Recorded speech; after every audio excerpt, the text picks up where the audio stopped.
Charlie orders 2 wolves to flank my mate, keeping her safe, but also making sure she follows my order. Alpha. Charlie asks in the mind link. She's my mate. Oh shit. Yeah?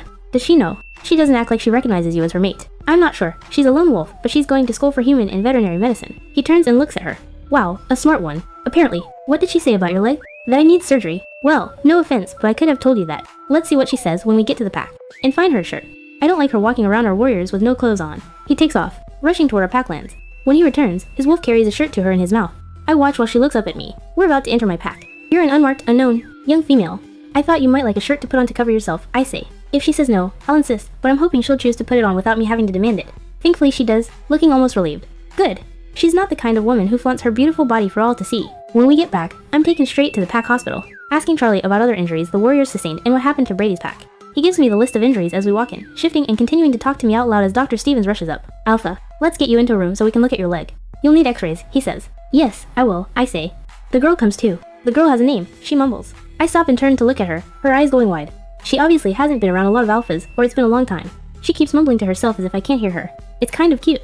If you'll give me your name, I'll be happy to use it, I say to her. Yara.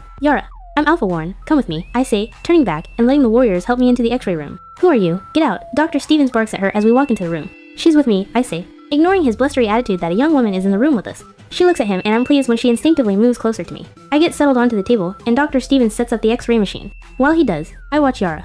She has a very expressive face. Now that I can see her in the light, I can tell that she's a pretty little thing. I'm sure I'd think so even if she weren't my mate, but based on the glances my warriors keep giving her, she's a natural beauty. Yep, good thing she's got that shirt on, or I'd have to rip their eyes from their sockets. Because I'm watching her, I see her frown, her head tilting to the side as she watches Dr. Stevens. I crook my finger at her, beckoning her forward as Dr. Stevens leaves the room. What was that look? I ask, realizing that my mate's eyes are a gray-green color, almost sage. My eyes are green too, but not as dark as hers. What look? I just raise an eyebrow at her. Perhaps the pain in my leg is making me less amenable to small talk. I'm trying to ignore it, but it's not easy and Eric can't heal me until the bones are set properly. So, I'm not as patient as I might normally be in this situation. She turns and looks behind her to see if the doctor is there, then leans in, her scent filling my nose. Why isn't he taking side views? He only took a view from the top, she whispers as Dr. Stevens walks back in. He glares at her but puts the x-ray up on the light box. Well, Alpha, your leg isn't salvageable. I'm afraid we're going to have to remove it, he says dispassionately, as if he didn't just tell me that my entire world was about to collapse around me. I feel my stomach clench and my heart skips a beat. At the same time, I hear Yara suck in air. Dr. Yara, what do you think? I ask her. If she has any suggestions for me to save this leg, I'm doing it. I don't care how much pain it'll cause me, or how long it will take me to recover. I've been an alpha for 12 years. Before that, I was an alpha in training. Without my rank, without a pack to lead and protect, I have no idea who I am. She looks at me, then at Dr. Stevens who is glaring at her again. Doctor? He asks condescendingly. He's of the old school mindset, where women are nurses, meant to be at the beck and call of a male doctor.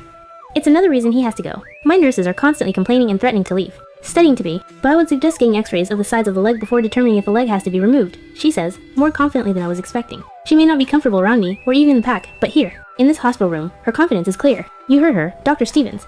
Side x-rays, I say, seeing her glance at me appreciatively for supporting her. In truth, I'm thankful she's giving me an option, any option to save my leg. Young lady, what are your credentials? He demands. Her credentials are not in what's in question, doctor. I gave you the order. Side x-rays. Now. I bark. Yara jumps as I yell, but really, this asshole is going to tell me my leg needs to be removed and think that I'm not going to fight it? He continues to glare at Yara while he does the x-rays, and when he comes back, he puts them on the light box and turns to her with a sneer on his face. I'm about ready to come off this table and rip that look off his smug face. What do you think now, doctor? He asks, as if questioning the truth in her title. Yara walks to the light box, looking closely at first one, then the other x-ray. Do you have the original? She asks, turning to Dr. Stevens. He huffs, but hands it to her, and she sets it up on the light box beside the others. She stands back, her head tilting from one side to the other. Yara, I ask, unable to stop the flutter of hope in my chest. We can salvage the leg, she says, turning to me and making me sigh in relief. You've got to be joking. Dr. Stevens says. His leg is shattered. Yes, it is, and it will take a lot of time and patience.